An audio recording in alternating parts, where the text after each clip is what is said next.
My father died 3 years ago. It wasn't until after his funeral that I realized he'd spent my entire childhood protecting me from something I never understood. At first, I thought it was just grief making me remember things differently. But then I started going through old photo albums. Every family vacation, every birthday, every trip to the zoo, every hike, every walk through town. There was always one thing that never changed. I was in front, always. Not sometimes, not most of the time, every single time. When I was little, I thought that was normal. Dad would open the front door and smile. After you, we'd leave the house. I'd walk down the driveway first. He'd follow a few steps behind. At the grocery store, he'd gently place his hand on my shoulder and guide me ahead of him. Crossing the street, he'd wait until I stepped off the curb before taking a single step himself. If I slowed down, he slowed down. If I stopped, if I wandered too close beside him, he'd smile and lightly pat my back. Go ahead. It never felt controlling, never strict. If anything, it felt strangely gentle, like he wasn't giving me an order. He was asking for a favor. As a kid, you don't question habits. You assume everyone's parents have little rules that don't make sense. Some parents don't allow shoes in the house. Some insist on saying grace before every meal. Mine just didn't let me walk behind him. The first person who ever questioned it wasn't me. It was my best friend, Noah. We were 12 years old. Dad had picked us up after baseball practice. The three of us were walking home when Noah suddenly stopped to tie his shoe. Without thinking, I stopped too. Dad took 2 more steps before realizing we weren't beside him anymore. He turned around immediately. You okay? Yeah, I said. Noah's tying his shoe. Dad nodded. Then he looked at me. Come on, I'm waiting. You can wait up there. He pointed a few feet ahead. I frowned. Dad, it's like 5 steps. I know. So what's the difference? He smiled the same calm smile he always had. I just like knowing where you are. Noah looked at me, then back at my dad. Dude, your dad's kind of weird. Dad laughed. I've been called worse. We all laughed. The conversation ended there, but Noah brought it up again the next day at school. Does he always do that? What? Make you walk in front? I guess. My dad doesn't care where I walk. I shrugged. Maybe yours should. I said it jokingly. At the time, I actually believed my dad was just overly cautious. My mom certainly thought so. Whenever I'd complain, she'd smile without even looking up from whatever she was doing. Your father's just protective. But why? She'd shrug. He's always been like that. You've never asked him. Oh, I asked years ago. What did he say? She smiled. He said he sleeps better when he knows where you are. That answer stayed with me for years. It sounded sweet, maybe a little overprotective, but sweet. I didn't realize until much later. It wasn't actually an answer. When I turned 16, I finally decided I'd had enough. Teenagers eventually rebel against something. Curfews, homework, haircuts. Mine was walking in front of my father. We were at an outlet mall about an hour from home. It was crowded, people everywhere. Dad was carrying 2 shopping bags. I deliberately slowed my pace until I was several steps behind him. He didn't notice immediately. He walked another 10 feet. Then he glanced over his shoulder. The moment he realized I wasn't in front anymore, everything changed. He stopped so abruptly a woman nearly bumped into him. His eyes locked onto mine. Get in front. I laughed. No. He stared at me. Come on, Dad. I'm not 6 anymore. His face changed in a way I'd never seen before. Not anger, not frustration. Fear. Real fear, I said. His voice cracked. Get in front. People around us started looking. I felt embarrassed. Dad, please. That word caught me completely off guard. Not now. Not listen to me. Just, please. For a moment he looked less like my father, and more like a man begging someone not to make a terrible mistake. I quietly walked past him. The instant I did, his shoulders relaxed, almost as if he'd been holding his breath. Neither of us spoke for the rest of the afternoon. That night, he knocked on my bedroom door. I owe you an apology. You don't. I scared you. I shrugged. A little. He sat on the edge of my bed. I'm sorry I raised my voice. It's okay. There was a long silence. I thought he was finally going to explain. Instead, he smiled. You'll understand someday. Then he stood up, turned off my bedroom light, and quietly closed the door behind him. When I was 17, I stopped arguing about it. Not because I finally understood, because I realized nothing I said would ever change my father's mind. It became one of those strange family traditions nobody questioned anymore. If we walked into a restaurant, I went first. If we left a movie theater, I went first. If we parked in a crowded parking lot, Dad waited until I was a few steps ahead before he even locked the car. It was automatic, almost like breathing. People noticed. My uncle noticed one Thanksgiving. We were leaving my grandparents' house when he laughed and said, "You still doing that?" Dad looked up. "Doing what?" "Making Ethan walk in front of you." Dad smiled. "It's worked for 17 years. Everyone laughed, except my uncle. He didn't. For a split second, something passed between them. A look, not an argument, not anger, just recognition. I'd never seen it before. Later that night, I asked my mom if she'd noticed. Notice what? The way Uncle Mike looked at Dad. She frowned. I didn't see anything. Maybe I imagined it, but it stayed with me. A few months later, I graduated high school. After the ceremony, everyone gathered outside for pictures. Parents everywhere were hugging their kids. Dad walked over with the biggest smile I'd ever seen. "Ready?" "For what?" "The parking lot." I laughed. "We're seriously doing this today? We've done it every day." "I know." "So," he pointed toward the car. "Lead the way." I rolled my eyes but started walking. Halfway across the lot, I stopped on purpose. Dad stopped too. I turned around. "What would happen if I didn't?" He looked confused. "If you didn't what?" "Walk in front." For several seconds he didn't answer. Then he quietly said, "I'd worry." "About what?" He looked across the parking lot instead of at me. "I don't know." That answer bothered me more than if he'd refused to answer. He genuinely sounded like he didn't know, as if the fear came first. And the reason had been forgotten years ago. When I left for college 3 months later, he drove me to campus. After unloading my boxes, we walked across the quad together. Students were everywhere, parents saying goodbye, freshmen pretending they weren't nervous. Dad adjusted the strap on my backpack. "You'll call your mother?" "I'll call both of you." He smiled. Then we started toward the parking lot. Without thinking, I slowed down. He immediately stepped aside. "Go ahead." I laughed. "Dad, I'm 20 feet away." "I know. So why?" He hesitated. For just a second. Then he gave the same answer he'd given my entire life. "I like knowing where you are." I shook my head. "One day you're going to have to tell me the real reason." His smile faded. "I hope I never have to." At the time, I thought he meant he wanted to keep some harmless family quirk alive. I had no idea those would be the closest thing to an explanation I'd ever get. Because over the next 14 years, I asked him that question at least a dozen more times. Every birthday, every Christmas, every family vacation, every time he simply smiled, changed the subject, or repeated the same sentence. "I just sleep better when I know where you are." Then, 3 years ago, he died. A heart attack. Completely unexpected. After the funeral, Mom and I spent days cleaning out the house. Most of it was ordinary. Old clothes, receipts, toolboxes, boxes of Christmas decorations. On the third afternoon, I found something that made me stop. A cardboard box labeled simply, "Photos." Inside were hundreds of pictures. Some I'd seen before, many I hadn't. I sat on the living room floor and started flipping through them. Vacation after vacation, birthday after birthday, camping trips, state fairs, fishing, baseball games. Then suddenly, I noticed the pattern. Every single photograph taken after I was about 6 years old showed exactly the same thing. Me, walking several steps ahead. Dad, behind me. Every single picture. Once I saw it, I couldn't unsee it. There wasn't a single exception, not one. I carried the box into the kitchen. "Mom," she looked up from sorting old paperwork. "Yeah?" I spread the photographs across the table. "Did you ever notice this?" Mom looked down at the photographs for a few seconds. Then she smiled. "I guess your father really was consistent." "No," I said quietly. "This isn't consistency." I spread more pictures across the table. "Look," she leaned closer. There was a picture from Disney World. I was about 8, walking ahead with a Mickey Mouse balloon.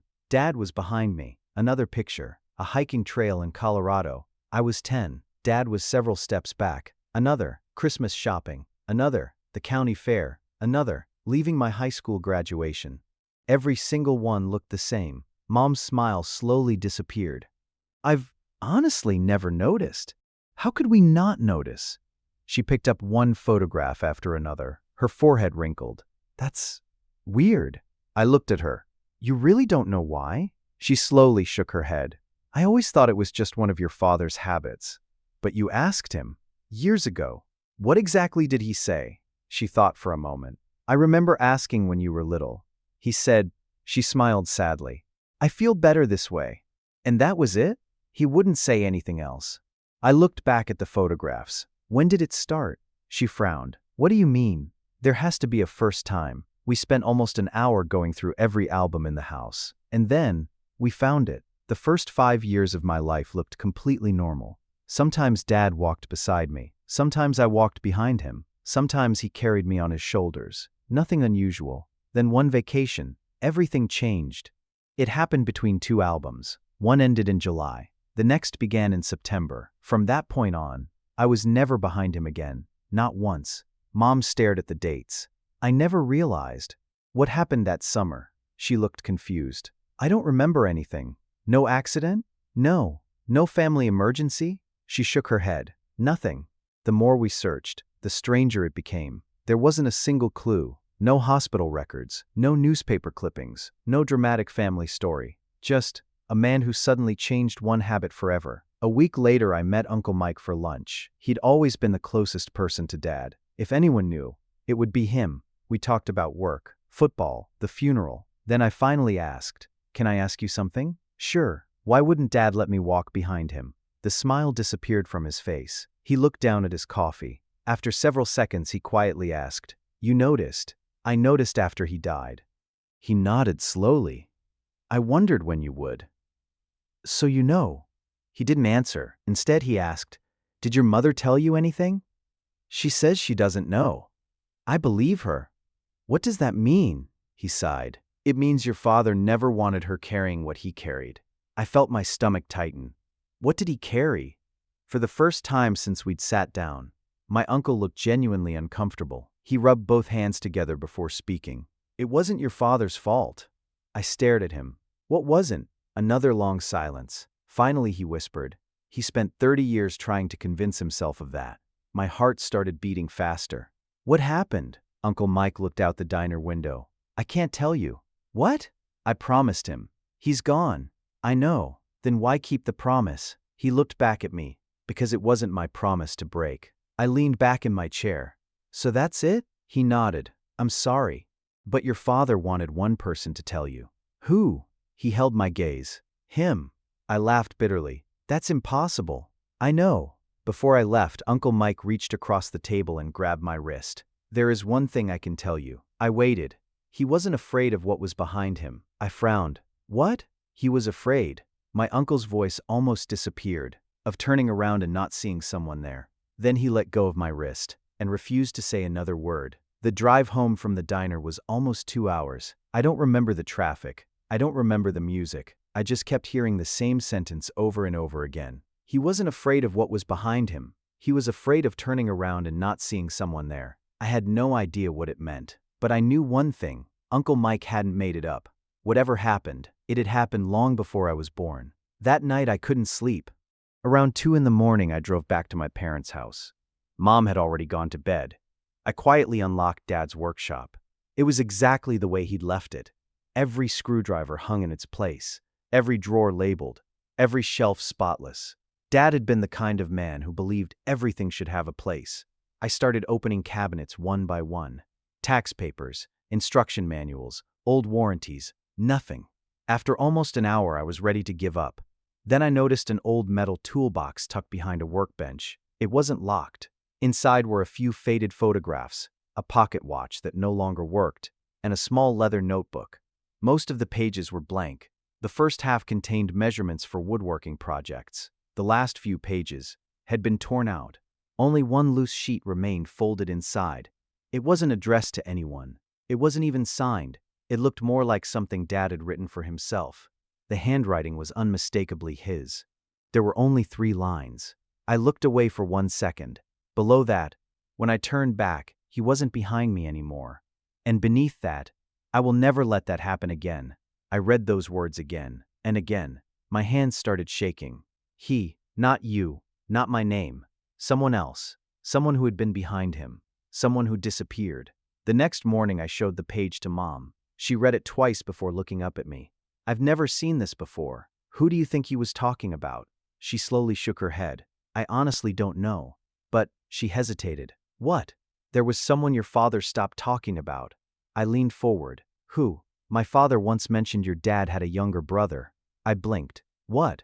"I only heard it once. You never told me that."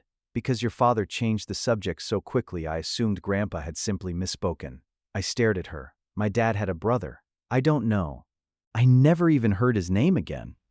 That afternoon, I drove to my grandparents' old house. They'd both passed away years earlier. The house belonged to my cousin now. She let me search through the attic. Boxes covered in dust lined every wall. Old Christmas ornaments, baby clothes, photo albums, school records. Hours passed before I found a small cardboard box labeled simply 1978.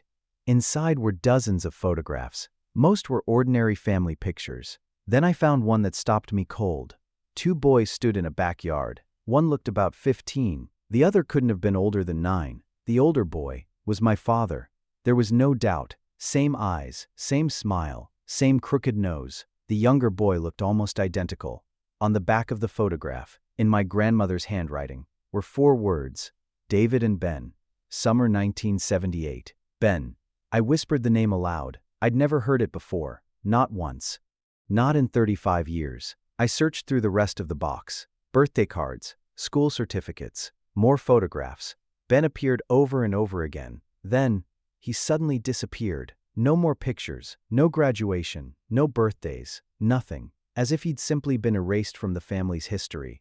Tucked into the bottom of the box was an old newspaper clipping. It had yellowed with age. Most of the article had faded beyond recognition. Only the headline was still readable. Local boy killed in traffic accident. The photograph beside the headline was too damaged to make out clearly. But beneath it, one line remained perfectly legible. 9-year-old Benjamin Carter. I felt my stomach drop. Ben, my father's little brother. I suddenly understood who the note had been talking about. But one question still remained. What happened? During that 1 second my father looked away. I drove straight from my cousin's house to Uncle Mike's. I didn't call first. I didn't think. I just needed answers. He opened the front door, saw my face, and immediately knew. You found him. I held up the old photograph, the one with Dad and Ben standing in the backyard. Neither of them was smiling. Uncle Mike closed his eyes. For a few seconds he didn't say anything. Then he stepped aside. You better come in. We sat at his kitchen table. I placed the newspaper clipping beside the photograph. You knew, he nodded. I did, and you still wouldn't tell me. It wasn't my story. It became my story the moment Dad died. He looked down. I suppose you're right. The room was silent. Finally he spoke. Your father was 15. Ben was 9. They were inseparable. He followed your dad everywhere. He wanted the same clothes, the same haircut, the same bicycle. If David climbed a tree, Ben climbed the same tree. If David went fishing, Ben carried the tackle box. He smiled sadly. Your father used to complain that he couldn't go anywhere without his shadow. I looked at the photograph. They were close. They were. His smile disappeared. Until the county fair. I felt my chest tighten. It was crowded. Thousands of people. Games. Music. Food stands. Your grandparents were working one of the booths. So your father offered to keep an eye on Ben. I already knew where this was going. Or at least, I thought I did. They spent hours walking around. Ben was behind him almost the entire day. I looked at the note again. I looked away for 1 second. Uncle Mike continued. They reached the parking lot. Your father heard someone call his name. I closed my eyes. No, he nodded. It was one of his classmates. He turned around. They spoke for maybe 3 or 4 seconds. That's all. When he turned back, his voice broke. Ben wasn't there. I swallowed hard. What happened? They searched everywhere. The parking lot. The fairgrounds. The nearby streets. Police arrived within minutes. They found Ben less than 10 minutes later. I barely managed to ask, where? He'd seen your father walking away. He thought he was being left behind. So he ran after him. Uncle Mike stopped speaking. I already knew. He never saw the delivery truck backing out. The room became completely silent. No driver could have stopped in time. I stared at the table. The image formed in my head anyway. A little boy, trying not to lose sight of his big brother, running, wanting to catch up. Then, nothing. The police ruled it an accident. Uncle Mike whispered. The driver wasn't speeding. There were witnesses. Everyone told your father the same thing. It wasn't your fault. I looked up, but he didn't believe them. No. He kept saying the same sentence. Uncle Mike looked me in the eyes. If he'd been walking in front of me, I would have seen him. I felt my throat tighten. He repeated it for years. Every birthday, every anniversary, every time someone mentioned Ben. If he'd been in front of me, Uncle Mike wiped his eyes. Eventually, he stopped saying it out loud, but he never stopped believing it. I reached into my pocket and unfolded the note I'd found. "I will never let that happen again." Uncle Mike nodded. "That promise wasn't about Ben. It was about you. When you were 6, you started walking behind him. The first time it happened, he froze. He told me later, it felt like he was standing in that parking lot all over again. So he made himself a promise." What promise? His answer came immediately: that no child he loved would ever disappear behind him again. For the first time since my father's funeral, I cried. Not because I'd finally learned the truth, because I suddenly realized every single walk we'd ever taken together had never been about control.